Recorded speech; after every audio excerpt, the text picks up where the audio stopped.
Welcome to a new edition of the brand called You. Today, I'm so delighted to have an incredible young lady, Ria Sharma, on our show. Ria, welcome to the show. Thank you for having me. I'm so excited to be here. Thank you. Ria is from the Leeds College of Art. She's the founder of an NGO called Make Love Not Scars. She was a recipient of the 30 Under 30 recognition. She's a recipient of the Bill and Melinda Gates Goalkeepers Goals Award. And she's an author of Make Love Not Scars. My God, what an incredible achievement so early in life. I'm humble, to be honest. Thank you. So, Ria, in your third year at Leeds Art University, you founded Make Love Not Scars. Tell me about the moment that you became aware to take Yeah. up this cause. I'm going to be extremely honest with Yeah. you. I come from an extremely sheltered background, and like you and me, I wasn't very aware of the realities on the ground. I knew that women in India were suffering and they were suppressed, but I never cared about it enough to do anything about it. So I think when the 2012 Nirbhaya gang rape happened, I was moved by it, as was everyone else, rightfully so. But I always regretted that I never went to one protest. I never did anything about it. And for me, I think I was so self centered at that point. I was studying fashion, I was in the UK, I just wanted to go there to get some freedom. And I was really enjoying myself. Correct. And it was my third year, and I remember, my professor came up to me and she said, "You're going to fail." And in that moment, I was like, I've really taken the past 3 years for granted. And for me, the objective was always to have fun. So that's exactly what I did. When she told me I was going to fail, she told me, your work is very shallow. Why don't you find something that means something to you? That's when I started kind of exploring women's rights in India. But I was always scared because I was like, but it's not fashion, it has nothing to do with fashion. And my professor, she was like, it doesn't matter. You find something that you like and we'll find a way to make it fashion. So I remember this one day I was researching and I stumbled across a picture of an acid attack survivor on the internet. And it was just a picture, and it was a picture where the survivor, her face was extremely disfigured and burnt. But in one picture, she took her hand and she put it up against her face, and her hand was completely normal. And for me, that's sort of bizarre. I don't know. I couldn't understand, to be honest, what had happened to her. I thought someone had set her on fire, or she met with an accident. Correct. And that's when I discovered what an acid attack was. And I was like, I found it impossible to understand that something as simple as throwing a glass of water on Correct. someone could cause such lasting damage so quickly. And so permanent. So permanent, to be honest. You steal someone's identity, and their life is being put on hold for many, many years because they have to go through multiple stages of surgery. But apart from that, I just couldn't understand the act in itself. I couldn't understand how it could be so simple. Absolutely. So I took the picture back to my professor and she gave me a video camera and she's like, "You go back to India, shoot a documentary on the subject." And at that point, I was like, this is a bit much because I was like, I thought she would just be like, "Okay, great, do a project on it." But going back to India in my third year was like, I had to call my dad and he's like, "Why do you want to come back? I want you to stay there only." And I was like, I have to shoot this documentary. It was this great sense of, I felt like I'd found my purpose and stuff. So I was 21 and I came back and I started shooting this documentary called Make Love Not Scars. And this one day, with all the spontaneity that a 21-year-old can have, I was like, someone called me and said, "There's a new case in Bangalore, you want to go check it out?" And I took my video camera and I got onto that plane, not a single thought. And I remember, we were walking into the ward and the psychiatrist that was accompanying me, she said, "If at any point you want to walk out, just let me know." And I was like, why would I want to walk out, I think at that point, my upbringing caught up with me. I didn't even recognize or register, to be honest, that a ward had more than one bed in it. We're so used to going to our Maxes and our Fortises, and unfortunately, that's just the way it is. Correct. But when I went into the ward, I saw so many sort of bodies, not just on beds. There was a shortage of beds. you had about 30 beds and you had 60 bodies lying on the floor, women with no faces. They didn't even have to wear clothes because they had no features left. And I walked into the ward, and this lady was sitting up on her bed, and she just looks at me, and she starts smiling, and she starts waving at me, and she's not wearing anything. And the only way that I could even tell that she is a woman, because she had one strand of long hair just coming down, and nothing else, no resemblance of who she used to be, or what her story has been. And in that moment, I kind of, I was surrounded by misery, like, if you want to put it that way, because I knew that everyone that had been put in there was put in there to die, because they were not going to come back out. Wow. So in that moment, I remember after this whole episode, I was coming back to Delhi, and I was like, either I could go back to Leeds or I could stay. But at that point, I was like, even if I stay, what am I going to do? I'm 21, no sort of previous history, no experience in this field. But I decided to stay. I was like, I don't know what I'm going to do, but I'm going to figure this out. So the next day, we registered Make Love Not Scars as a NGO. And then it was just hit or miss. Amazing. I didn't mention this in the introduction, that you do such incredible work with acid attack victims, because I wanted you to say it. But it's amazing. They're my babies. They love my life. Like, my dad always says, he's like, yeah, you might just be like 28. And I was 21 when I started, and he's like, but you already have so many children. Like, I was just like, feel a solid maternal instinct for them. So, Ria, tell me, first tell me what happens to, first tell me what causes an attack to happen. I think from my 6 years of experience, what I have been able to gauge, I mean, you can never try and make sense of a senseless crime, right? But if I had to try and make sense of it, I would honestly say it's because of the fact that, we come from a male-dominated country, and any sign of progression that a woman tries to display is always met with consequences. And with an acid attack, the same thing happens. When a woman exercises her fundamental right to say something as small as, no, I don't want to be with you, that is what causes an acid attack.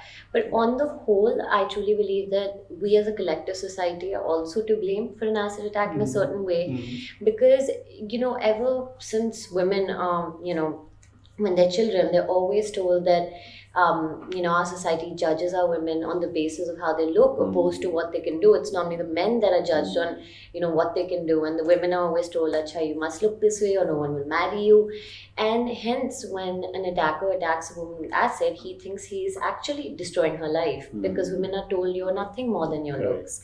So they lose their standing in society, they lose their identity, and it's sad that an attacker thinks and believes that if I take away her face, she has nothing. And unfortunately, he succeeds, because that is how we think.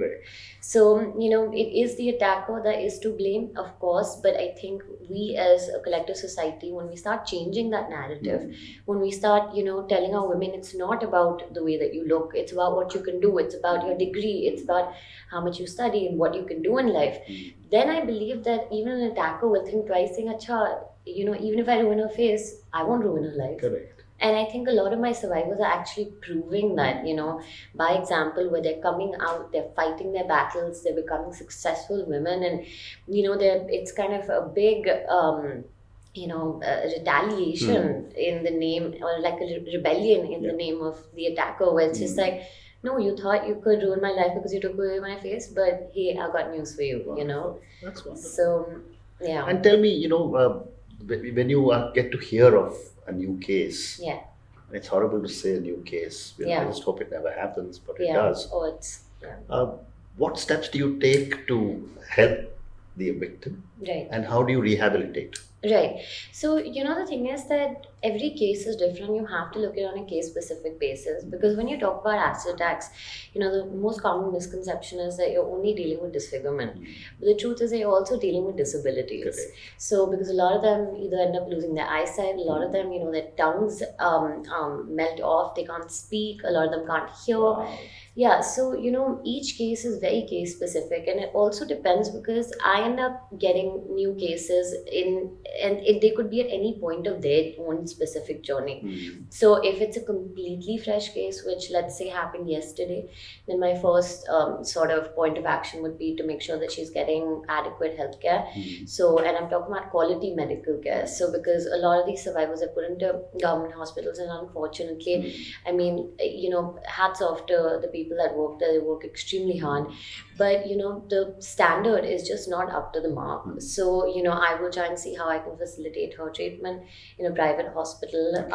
We'll try and procure those funds overnight. Even though the Supreme Court of India has said that all acid attack survivors must be treated free of cost at government and private hospitals, but private hospitals rarely. I mean, there are cases where I'll call up the hospital and say, I'm bringing over this case.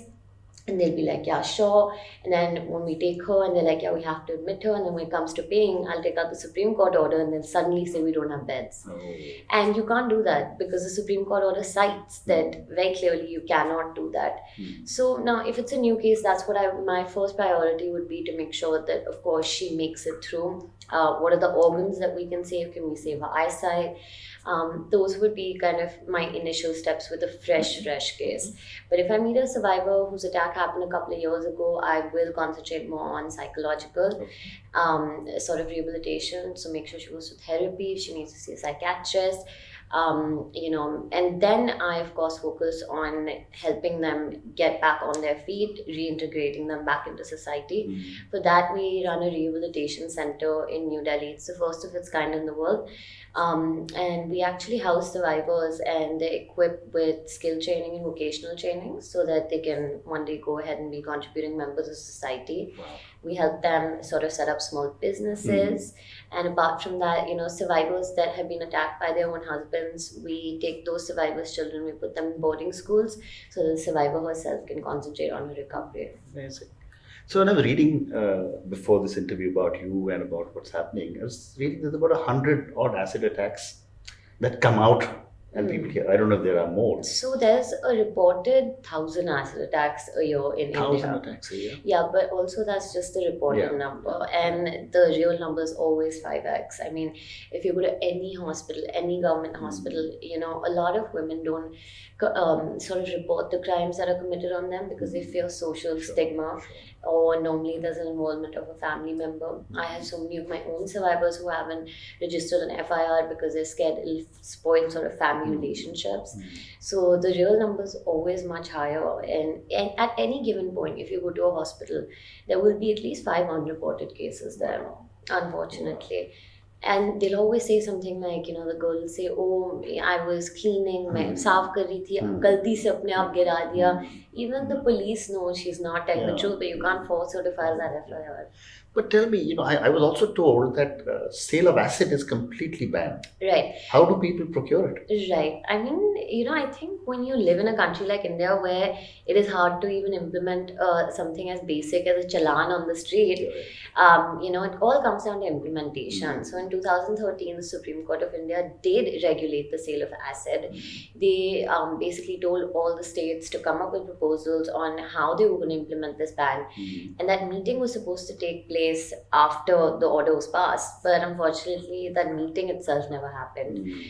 So no, there's no implementation of this. And I just think, in general, there's not enough awareness. And to be honest, when I first started, I was scared of spreading awareness because I always thought there was an extremely fine line between spreading awareness and putting an idea into someone's head. And for me, I didn't want to cross that line. But yeah. So, Ria, you mentioned that while the attacker is to blame, society has to take a much greater responsibility. Of What do you course. think society can do to make this change? I mean, I think you could start as small as, when if you're blessed with a girl child, treat her as though you would treat, the boy in your house. Correct. And, it's just small steps like that where we, can empower women in our own homes. Hmm. And for that, we need to change the mentality of the generation that is actually looking after them. I feel honored to be a part of the generation that I am from, because I can see that a lot of people Correct. are changing. Correct. And that gives me a lot of hope, because I have seen that nowadays, for example, I was talking to my house help, and he'd had a son, and after that, he was blessed with a baby girl, and he was ecstatic. Wonderful. And he was like, I'm going to make her study, and I'm going to make her do this. So, just small things like that, where we empower our women and we put them on the same sort of platform, and where we put men and give them the same opportunities. And it's something as small as that can truly change, the narrative around any crimes on women. Correct. And how can society or government Mm. work to empower Yeah, a lot of women yeah, to be able to at least reduce, if not completely prevent, yeah. such attacks? To be honest, I don't think, as much as I believe that, the government needs to empower women and all of that, I think men need to be brought into this dialogue. Correct. You cannot have a successful feminist movement without the involvement of men, and that is something that Absolutely. I truly believe in. So, as much as we talk about the empowerment of women, I think, the reason that women are not being able to be empowered is because of the men around them. So, I think it's important for the governments or any authorities to start the dialogue with the men first. Help them understand why this is a good thing, and why, they should help liberate women. And I think only when we successfully bring men into this dialogue is when we can actually see some change. And so my next question is that what does the law say? I mean, Yeah. we've got some very, very stringent laws Yeah. for any kind of sexual Yeah. assault. Yeah. Uh, are the laws similar or worse for acid attack? See, I always say this about, laws in India. We've got some of the best laws in the world. Correct. The only problem, of course, is the implementation of those laws. Similarly, with an acid attack, a judge can easily pronounce the death sentence. Judge can easily, it's written in the law where it's a minimum of 7 years, depending on, how bad the attack is, going up to life imprisonment, even the death sentence. So now we just need one courageous judge to pass a stringent sort of punishment. Correct. And I think everyone's been a little scared and apprehensive because it hasn't been done. I know that in Mumbai, a lower court, a couple of years ago, did award the death sentence, but that's because the survivor had passed away due to the attack. So it was also murder. But I think we need more judges to step up and lead and set the standard, because I think no one is awarding high punishments at the moment because they're scared that it hasn't been done before. Correct. So I Correct. think when someone Amazing. steps up. Amazing. Yeah. So let me move to the next question. You say that you have acquired the skills to make the world a better place. Help me understand this. I don't remember saying this. I remember. Okay, if I said this, honestly, I don't think I've acquired the skills Okay. to make the So we'll world, pass on this world question. a better place. So one more question on acid attacks before I move to a few personal Yeah. questions. Without giving names, and if it is not awkward, Yeah, tell me a few stories of how some people have rehabilitated themselves. Right. So I think one of my favorite stories is of this survivor called Reshma. Okay. And she was one of the first cases that, I ever worked on. And the reason that she was so close to me was because I was 21 at the time, she was 17 when she was attacked. I felt like we were quite close in age. We shared the same birthday. And, she was a girl from Bombay who had been attacked in Lucknow because that was where her hometown was. So she had gone back to give her exams, and she was wearing a burqa, and she was with her sister who was also wearing a burqa. And the sister's ex-husband, who was extremely abusive, got hold of both of them, mistook Reshma for the sister and attacked her with acid. Yeah. So, I mean, imagine being 17 and having to deal with that. She was, of course, extremely suicidal. She didn't think she was going to make it through. She couldn't understand what had happened to her. The first time she saw herself in the mirror, she tried to commit suicide. So, for a 17-year-old to actually overcome her circumstances, to Correct. me was extremely inspiring. When she finally did decide to overcome this, and I remember we were at that point doing a campaign with Ogilvy and Mather. They had come on board and they said, we want to do a campaign called End Acid Sale. Who would you like to star in the campaign?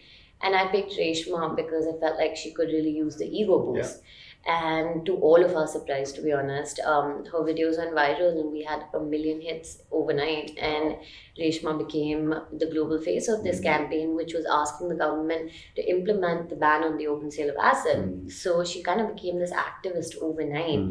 And, she's been so sort of relentless in this pursuit of, trying to get justice for the cause that now she's a household name. She just wrote a book last year. She worked New York Fashion Week.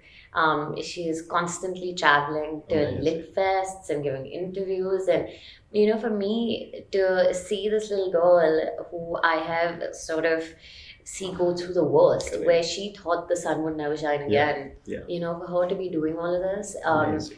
it's kind of a full circle, and Amazing. it's been such an honor to watch. Amazing.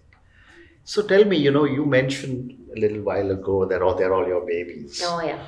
I would say that, they're also like your mentors. I mean, I'm sure you've For learned a lot. sure. So tell me, what have you learned from their experiences? I don't know if I've learned from their specific experiences, because I don't think one will ever be able to understand the pain that they go through. Correct. But what I have learned from them is A, obviously not to judge a book by its cover, and B, to, I think this one survivor once told me, let's make light of the situation. And we would laugh about, acid attacks and stuff. And she told me, she's like, when you learn how to laugh in the face of your fears, they cease to exist.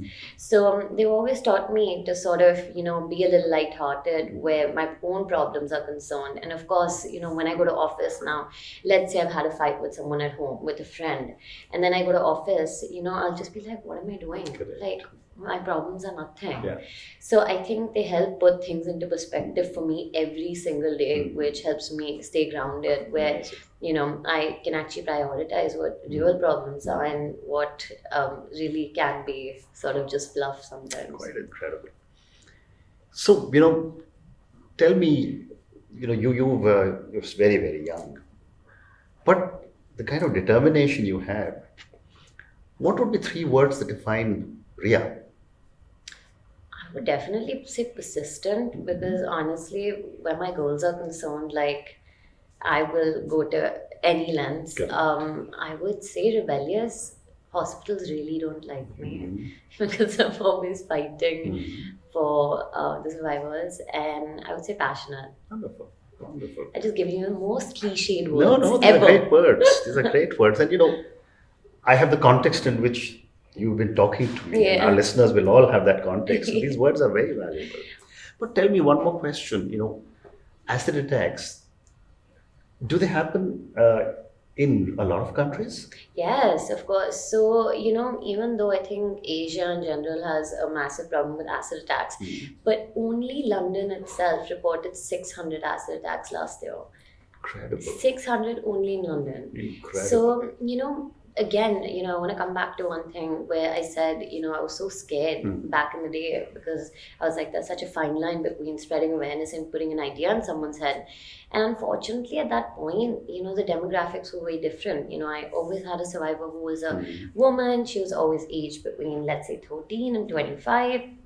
And I used to always think, I'm like, this is so easily obtainable. Easy, you can get acid easier than what it would take to procure a gun. Why aren't people using this as a weapon? And I wish I'd never said those words, because now the demographics are so different. Acid's being used as a weapon. It's the easiest weapon to buy. Now my youngest survivor is a 6-month-old baby boy. My oldest is a 65-year-old woman. In the middle, we have men. We have babies. Why would someone attack a baby? So basically, they started using acid as a weapon. So if there's a land dispute or something like that, kids are often caught in the crossfire. Oh my God. So for just any and every reason. I just hope what you said earlier, I hope the courts start giving the death penalty for I think attackers. it's important to set that precedent, even though I'm not personally for the death Mm. penalty in any I situation. understand.